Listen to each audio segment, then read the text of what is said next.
এ বিষয়ে আরো জানাতে এবার বরিশাল ও নাটোর থেকে যোগ দিচ্ছেন সহকর্মীরা। শুরুতেই যাব বরিশালের, সেখানে রয়েছেন সহকর্মী আল আমিন। আল আমিন, বরিশালে তো এই অ্যাম্বুলেন্সগুলো চালু রয়েছে, তবে সাধারণের মতো এগুলো ব্যবহার করা হচ্ছে। তো এগুলো তো বিশেষায়িত অ্যাম্বুলেন্স, এই বিষয়ে লোকবল নিয়োগের ব্যাপারে কোনো ধরনের পদক্ষেপ নেওয়া হয়েছে কি?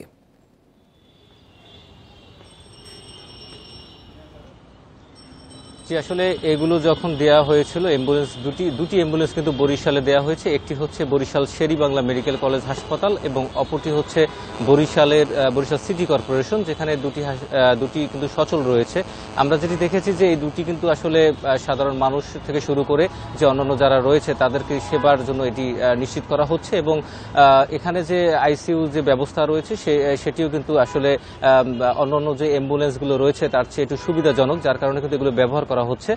আমরা বরিশাল শের-ই-বাংলা মেডিকেল কলেজ হাসপাতালের যিনি পরিচালক রয়েছেন সাইফুল ইসলাম, তার সাথে কথা বলেছিলাম। তিনি কিন্তু যেটি জানিয়েছেন যে আসলে বরিশালের যে অ্যাম্বুলেন্সটি তারা পেয়েছেন সেটি কিন্তু আসলে তারা ব্যবহার করছেন এবং সেটি যে সৎ ব্যবহারের জন্য যে লোকবল প্রয়োজন সেই লোকবল কিন্তু তারা নিয়োগ দিয়েছেন। তারা বলছেন যে প্রথম দিকে কিন্তু এইটি বোঝার জন্য এবং এটি নিয়োগের জন্য কিন্তু লোক ছিল না, পরবর্তীতে কিন্তু এটিকে চালু রাখার জন্য কিন্তু একজন চিকিৎসক রয়েছেন এবং একজন চালক রয়েছেন।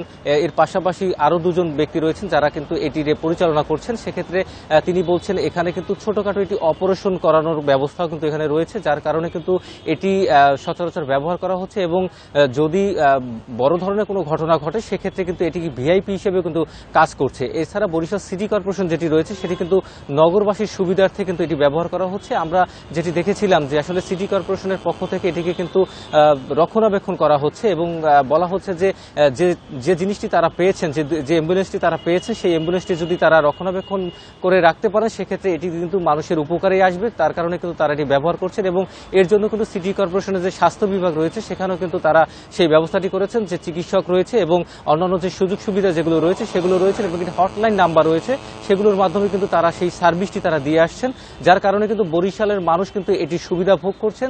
আমরা যেটি দেখেছি বরিশাল শের-ই-বাংলা মেডিকেল কলেজ হাসপাতালে কিন্তু 60টি সরকারি অ্যাম্বুলেন্স রয়েছে, এর পাশাপাশি কিন্তু এই অ্যাম্বুলেন্সটিও ব্যবহার করা হচ্ছে এবং যদি বড় ধরনের কোনো ঘটনা ঘটে সেক্ষেত্রে কিন্তু এই অ্যাম্বুলেন্সটি কার্যকর ভূমিকা পালন করবে, এমনটাই বলছেন এখানকার যারা স্বাস্থ্য সংশ্লিষ্ট রয়েছেন তারাই আমাদেরকে এটি জানিয়েছেন। এবং এর পাশাপাশি আরেকটি বিষয় হচ্ছে যে বরিশালের যে ছোটখাটো যে রাস্তাঘাটগুলো রয়েছে সেখানে কিন্তু আসলে এই অ্যাম্বুলেন্সটি চলাচল করা অনুপযোগী, কারণ হচ্ছে এটি বেশ উঁচু এবং এটি পাশেও বেশ বড়, যার কারণে কিন্তু এটি ছোটখাটো রাস্তায় চলাচল করা সম্ভব নয়। তার কারণে কিন্তু এটি বরিশাল নগরীর যে বড় যে সড়কগুলো রয়েছে সেখানে কিন্তু সেটি প্রবেশ করতে পারে এবং নগরবাসীর সুবিধার্থে এবং বরিশালের যে স্বাস্থ্য সেবা নিশ্চিত করার লক্ষ্যে কিন্তু অ্যাম্বুলেন্স দুটি বরিশালে ব্যবহার করা হচ্ছে।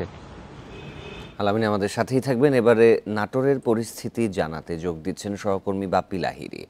বাপ্পি, নাটোরেও তো যে অ্যাম্বুলেন্সগুলো দেওয়া হয়েছে সেগুলো সচলই রয়েছে, কিন্তু এগুলো চালানোর জন্য যে দক্ষ জনবল সেটি নাটোরে রয়েছে কি?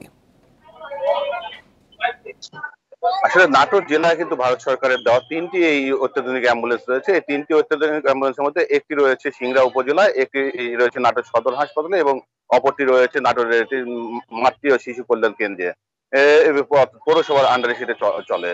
পৌরসভার মেয়রের দায়িত্বে সেই ইয়েটা চলে। আসলে এই 3টে অ্যাম্বুলেন্সই কিন্তু এখন পর্যন্ত আসলে মানে অব্যবহৃত হিসেবে পড়ে আছে, কারণ এখানে দক্ষ জনবল নেই। সেই সাথে কিন্তু আসলে এই অ্যাম্বুলেন্স গুলো চালাতে গিয়ে যে অতিরিক্ত অর্থের প্রয়োজন হয়, যার কারণে কিন্তু এই সাধারণ মানুষ এবং নরমাল যে অ্যাম্বুলেন্স গুলো রয়েছে সেই অ্যাম্বুলেন্স গুলো নিয়ে কিন্তু আসলে তারা বেশি ব্যবহার করে। অতিরিক্ত খরচের কারণে কিন্তু আসলে এই অ্যাম্বুলেন্সটা সেইভাবে এখানকার মানুষজন নেয় না। এর বাইরে কিন্তু আসলে এই অ্যাম্বুলেন্স যে সরকারি প্রতিষ্ঠানে যে দেওয়া রয়েছে সেই অ্যাম্বুলেন্স কিন্তু সরকারি ভাবে কোনো চালক দেওয়া হয়নি, যার কারণে কিন্তু এই অ্যাম্বুলেন্স গুলো সেইভাবে চালানো হচ্ছে না।